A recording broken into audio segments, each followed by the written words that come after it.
할렐루야. 오늘 말씀 제목은 그가 시험을 받는 우리들을 능히 도우실 수 있느니라. 우리 민규 온 했어요? 예, 우리 같이 한번 읽겠습니다. 시작. 그가 시험 받는 우리들을 능히 도울 수 있느니라. 아멘. 할렐루야. 예나 지금이나 세상의 모든 사람들은 행복을 추구하며 삽니다. 여러분 행복하기를 주의 이름으로 간절히 축복합니다. 그런데 자신이 행복하다고 자신 있게 말하며 사는 사람은 과연 얼마나 될까? 우리 승원이 행복해요? 행복 안 해요? 불행해요? 그렇지도 않아요? 그냥 쏘쏘 그저 그래요? 민영이는 어때요 그럼? 행복해요? 불행해요? 아니에요. 다행히. 민규는 어때요? 행복해요? 할렐루야. 세규는 어때요? 행복해요. 예. 어른들한테 묻지 않겠습니다. 별거 아닌 것에 아이들은요 참 행복을 누립니다. 그리고 반대로 화대도 잘 내요. 여러분 우리가 행복해야 되는데 우리 예수님 만나면 정말로 참 행복을 우리는 느끼게 되는 줄로 믿습니다. 왜 그런가? 유엔에서는 주기적으로 인간의 행복도를 조사합니다. 통계를 내요. 봤더니 행복의 근원 요소가 전 세계적으로 29가지가 있다고 그래요. 그 중에 1위는 뭐냐? 큰 행복의 근원, 그것은 바로 건강이라고 하는 거예요. 건강. 건강하지 않으면 그 어떠한 것이 있어도 소용이 없잖아요. 내 목숨이 천하보다 귀하다. 우리 주님 말씀하신 것처럼 모든 것을 다 얻고도 생명을 잃으면, 건강을 잃으면 행복하다 할 수 없는 겁니다. 제가 자주 하는 말 있잖아요.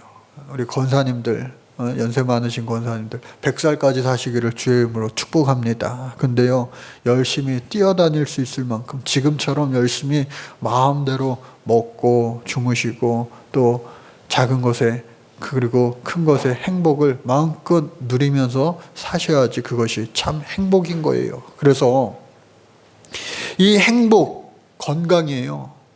그리고 육체적인 그런 기쁨들 뿐만 아니라 또 삶의 의미가 있다고 느끼는 것, 그 가치들, 그리고 개인의 안전.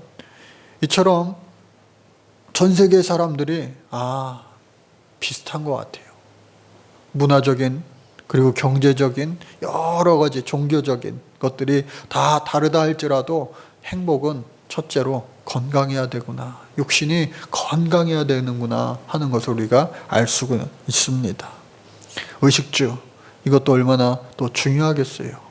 여러분 이 모든 것들이 주 안에서 풍성하게 부족함 없이 넘칠 수 있는 삶이 되시기를 간절히 바랍니다. 그런데 진짜 행복한 사람은 무엇일까? 어떤 사람일까? 한번 봤어요. 재미난 책을 이번 주간에 보았는데 행복한 사람이라고 번역된 로드 허킨스와 레이 헐버트라고 하는 사람이 공동 저자입니다.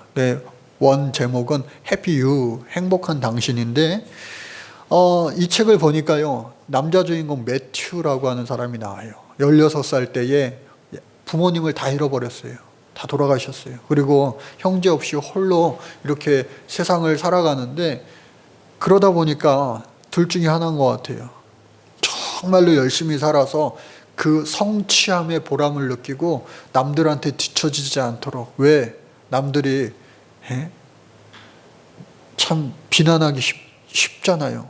동정을 뛰어넘어서 아유 부모 없이 자라서 저런가? 그런 말 듣기 싫어가지고 열심히 치열하게 남들보다 최선을 다하여서 노력하면서 살았어요. 젊은 나이에 승승장구해서 사업을 했는데 사업이 아주 잘 된 거예요. 근데 사업을 하다 보니까 다른 회사도 막 인수해가지고 소위 말하는 M&A의 대가가 된 거예요. 그런데 이 M&A 인수합병 회사의 특징은 뭐냐? 다른 회사를 내가 합병하면서 그 회사를 취해야 되니까 그 회사의 사장을 비롯해서 여러 직원들이 평생 쌓았던 그것을 어떻게 해요? 경제적으로 최대한 싸게 인수해야 될 거 아니에요. 그러니까 정말 피도 눈물도 없는 그러한 사람이 되고 말았어요. 그런데 그것이 법적으로는 이상이 없을, 문제가 없는 거니까, 합법적인 거니까 나는 아무 문제 없어, 나는 최선을 다할 뿐이야 하면서 거기에다가 인생의 행복을 느끼면서 사는 거예요. 그런데 그의 인생에 브레이크가 걸렸어요. 잘 되던 회사가 어느 순간 곤두박질 치면서 그 회사가 망하고 말았어요. 재기하기 위하여서 조그마한 침대 매트리스 회사를 열어가지고 이렇게 다시 재기의 발판을 마련하던 그 순간에 사랑이 찾아왔습니다. 아름다운 여인을 만났어요. 미셸이라고 하는 여인을 만나가지고 이제 결혼할 생각까지 꾸게 된 거예요. 미셸이 말합니다. 매튜, 우리 부모님이 다음 주에 결혼 30주년인데 집에서 파티를 열기로 해서 당신을 초대할게요. 그러니까 많은 사람들이 그 집으로 이렇게 찾아왔어요. 친구분들, 친지들. 그 자리에 이제 남자친구로서 그리고 결혼을 약속한 사람으로서 처음으로 그 여자친구 집에 초대를 받으러 간 거예요. 근데 이게 무슨 운명의 장난이에요? 과거에 자기가 여러 회사들을 이렇게 M&A 인수합병 하면서 아주 그냥 피눈물을 보게 했던 그 회사를 아주 망하게끔 그 위기의 직전까지 가게 했던 그 회사의 장인어른 될 분이 사장인 거예요. 그러니까 거기에 갔는데 알잖아요. 저놈이 내 사랑하는 하나밖에 없는 딸이랑 결혼한다고? 괘씸한 놈. 근데 이 분도 찰스라고 하는 분인데, 찰스 화이트. 그 사람도 딸을 너무나도 사랑하는 거예요. 그러니까 이러지도 못하고 저러지도 못하고 갈등이 생긴 거예요. 그럼에도 불구하고 이 사람은 하나님을 잘 믿는 분이었어요. 하나님 앞에 기도하면서 하나님, 이 매추라고 하는 이 청년 어떻게 해야 됩니까? 다 이야기할 수 없지만 결국은 새드 엔딩, 슬픈 결말로 끝나는 것이 아니라 해피 엔딩, 즐거운 결말로 끝이 나게 되는데, 그러기 위해서 어떻게 해요? 이 매튜와 미셸이 결혼하게 되었어요.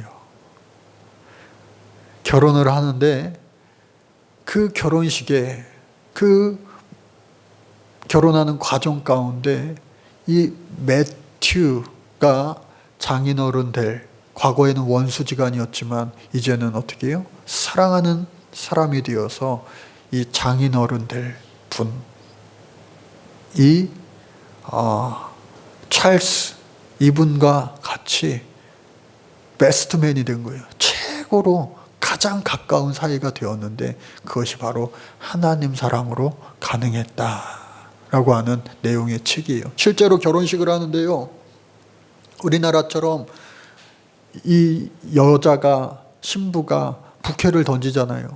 그러면은 친한 친구들 중에 가장 결혼식이 가까운 그런 친구가 받기도 하고, 하여튼 친한 친구가 받는데, 이 미국 결혼식에는 남자 들러리도 있나 봐요. 그래서 이 주례 목사님이 이 신랑에게 매튜의 베스트맨, 가장 친한 친구, 사람이 나오십시오 라고 하는데, 맨날 성공을 위해서 살았던 사람이니까 사람이 없는 거예요. 친구가 없는 거예요. 종종 그 베스트맨이 그 아버지가 나오는 경우도 많습니다. 그런데 아버지도 이미 돌아가셨어요. 찰스가 나오기 전에 이 매튜는 저는 베스트맨이 없습니다, 그 말을 그 주례 목사님한테 하려는 그 순간 자신의 딸을, 그 손을 그 매튜, 그 사위에게 넘겨준 다음에 베스트맨 나오세요 라고 하니까 자리에 앉지 않고, 혼주의 자리에 앉지 않고 바로 그 사위의 옆에 쓴 거예요. 그러면서 내가 이 사랑하는 매튜의 베스트맨입니다.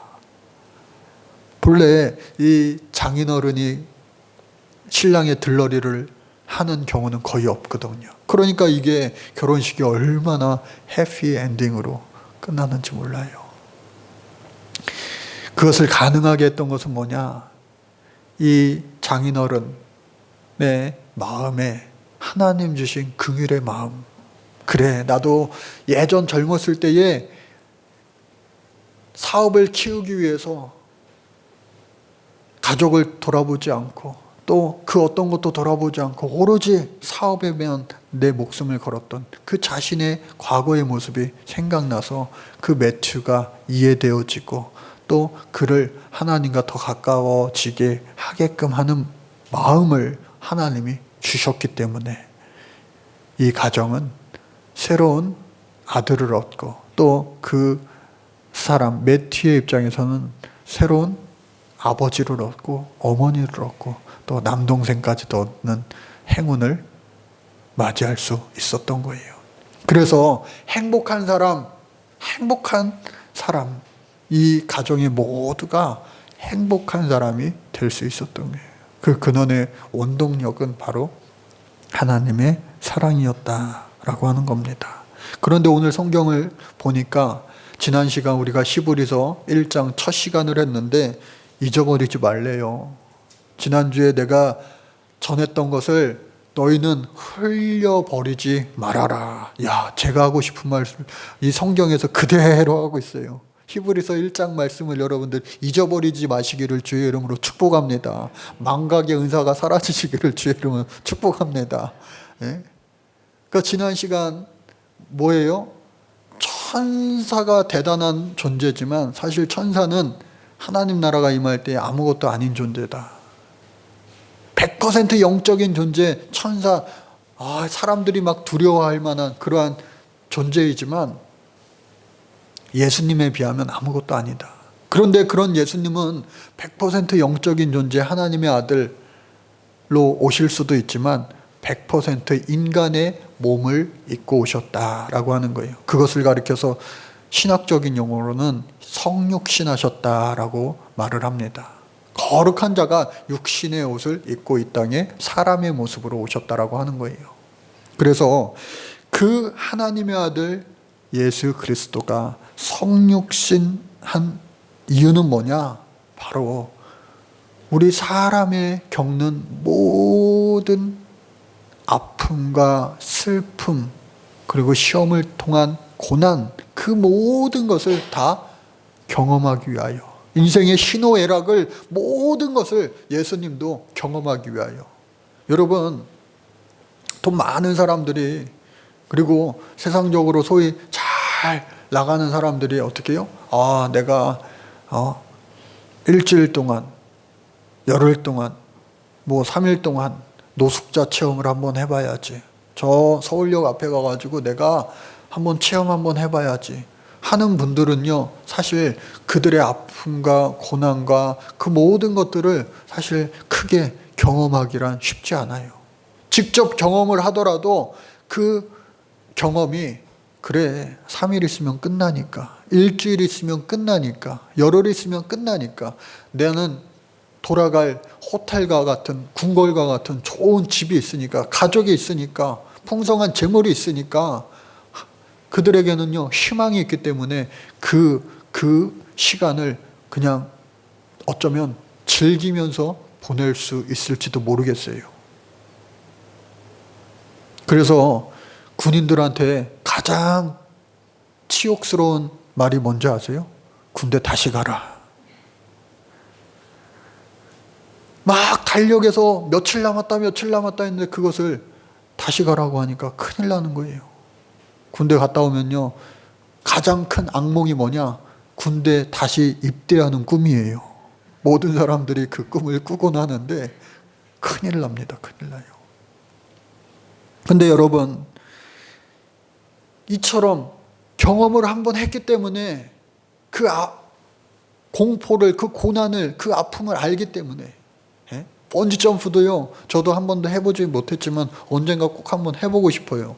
저랑 같이 하실 분들 손 드세요. 약속하셨습니다. 우리 피집사님이랑 제가 한번 날아보겠습니다. 정말 저 해보고 싶어요. 그래서 한번 나를 잡아야 되겠어요. 예. 예. 목사님 그때 제가 못 들었는데요 하시는 분들 또 추가로 신청하시면 돼요. 예. 그거를요 해본 사람들은 이렇게 얘기합니다. 모르고 했으니까 내가 했지, 한 번 하고 나니까 또 못하겠어, 더는 못하겠어, 한 번이면 좋게. 대부분의 사람들이 그렇게 이야기한다고 그래요. 여러분, 그 실패의 경험, 고난의 경험, 정말로 죽을 뻔했어 라고 싶을 그 경험을 되돌리기란 정말로 끔찍한, 생각만 해도 끔찍한 일입니다. 그런데 그 경험을 해본 사람만이 그 일을 당한 사람들에게 진짜 진정한 위로가 나오지 않겠습니까? 예수님도 저 하늘 높은 곳에 계시다가 인간의 옷을 입고 100% 인간의 모습으로 천사보다 조금 못한 모습으로 잠시 동안 이 세상을 사셨어요. 오늘 성경에도 그와 같이 기록되어 있습니다. 천사보다 못한 모습으로 잠시 이 세상을 살았노라고. 왜? 우리 사람들과 똑같아지기 위하여. 왜? 인간의 고난을 똑같이 당하기 위하여. 실제로는 어떻겠습니까? 인간이 당한 그 어떠한 처절한 고난보다도 더 극심한 고난을 예수님께서는 십자가 그리고 골고다 언덕길에서 맛보셨습니다. 40일 금식하신 거, 배고프신 거, 죽으실 뻔했던 것, 그 모든 것 또 엄청난 고난일 수 있지만 무엇보다 십자가의 고난을 당하셨어요. 그리고 십자가에 달려 죽는 그때에 엄청난 흉악범들도 있었지만 예수님께서는 해융에 탄 포도주를 끝내 마시지 아니하셨어요. 그러니까 어쩌면 인류 역사상 가장 큰 고난을 맛보신 이가 바로 인간 예수였다라고 말할 수도 있습니다. 배반당했습니다. 믿었던 제자들로부터 배신당했어요. 다 떠나고 아무도 남지 않았어요. 그 상실감이 얼마나 컸겠습니까? 또 아버지께도 버림받는 순간을 맞이했어요. 아버지여, 이 잔을 내게서 옮겨 주옵소서. 할 수만 있다면 이 잔을 지나가게 하옵소서. 인간적인 마음으로 하나님이 그래도 나의 아버지인데 나를 안 버리시면 좋을 텐데 아버지로부터 철저하게 버림받으셨어요. 버림받는 그 상실의 고난, 아픔도 예수님 당하셨어요. 절규했습니다. 아버지여, 아버지여, 어찌하여 나를 버리셨나이까. 절규하셨어요. 육체적인 고난, 머리에 십자가 지시고 머리에 면류관, 가시 면류관과 손과 발에 못 박히시고 채찍질 당하시고 창으로 찔리시고 그리고 침뱉음 당하시고 능욕 당하시고 인간이 당할 수 있는 처절한 모든 고난을 시험을 통하여 예수님 십자가에서 맛보셨다라고 하는 거예요.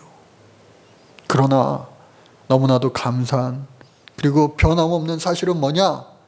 그 예수님께서 3일 만에 사망 권세를 이기시고 부활하셨다라고 하는 변함없는 진리의 말씀입니다. 여러분, 우리를 위하여 예수님 이 땅에 인간의 모습으로 오셨지만 하나님의 아들이시기에 3일 만에 구약에 예언된 것처럼 부활하신 줄로 믿습니다. 우리는 그 부활의 후예가 믿음을 통하여 십자가 의지함으로, 보혈을 의지함으로, 부활을 믿음으로 그 부활의 후예가 이미 된 줄로 믿습니다. 여러분, 오바댜서, 구약 성경에 여러 선지서가 있지만 한 장밖에 되지 않는 오바댜서가 있습니다. 그 오바댜서의 내용은 뭐냐? 에돔이라고 하는 나라에 대한 멸망을 예언하는 성경입니다. 에돔이라고 했을 때 이 에돔은 뭐예요? 붉은이라고 하는 뜻. 우리가 잘 아는 것처럼 이삭의 장남으로 야곱보다 먼저 어머니 뱃속에서 태어나서 형으로 태어났어요. 야곱은 형의 발 뒤꿈치를 잡고 태어났어요. 그런데 그 에서의 별명이라고 일컬어지는 이 에돔, 훗날 이 에서의 후예들이 에돔 국가를 만들게 됩니다. 한때는 융성하게 잘 사는 그러한 나라가 되었어요.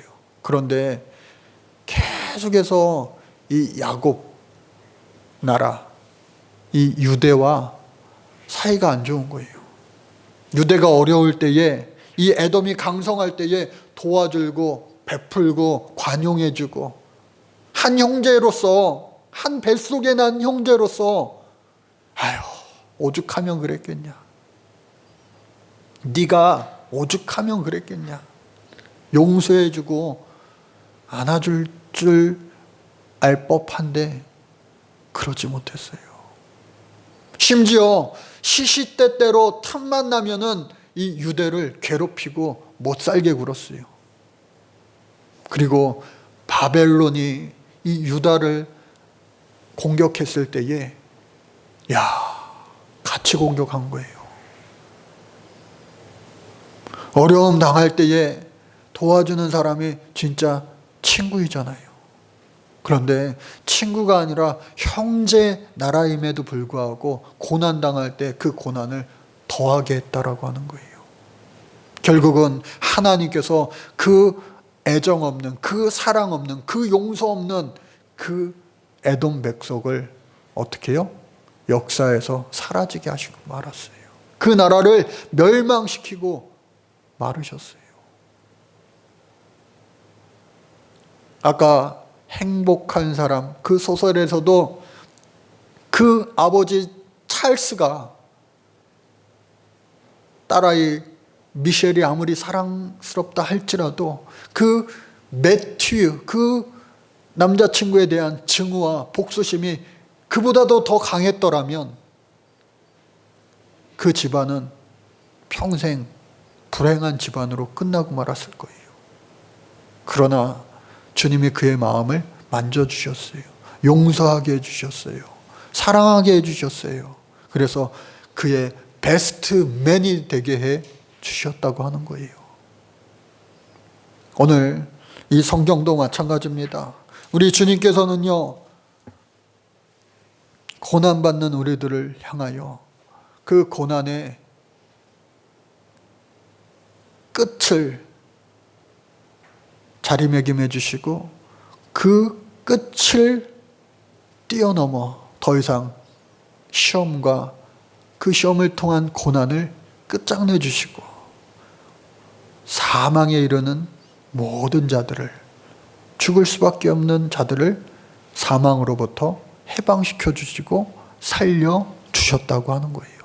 여러분, 예나 지금이나 15절 말씀에 보니까 죽기를 무서워함으로 한평생 매여 종노릇하는 모든 자들을 놓아주려 하심이네. 고대인들은 특히 죽음에 대한 공포가 컸어요. 여러분, 의학적으로 과학이 발달해가지고 인간의 수명이, 평균 수명이 이 정도야, 그 정도 살았으면 장수한 거야, 그 정도 살면은 괜찮은 거야, 평균이야.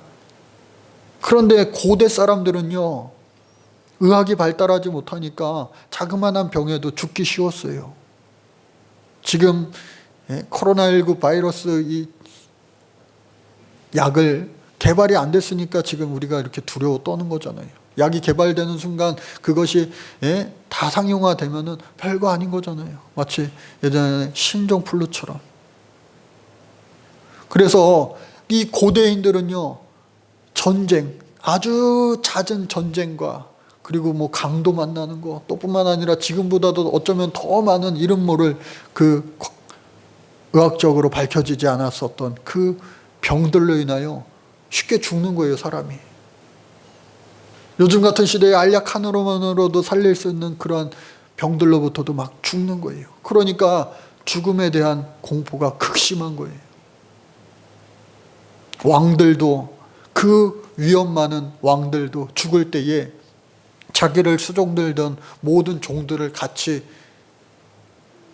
무덤에 매장하였던 것도, 죽어서도 혼자 가기 불안하니까, 염려되니까, 근심되니까, 싫으니까, 공포스러워지니까 자기를 수종자들 들던 자들을 같이 묶고 만 거예요.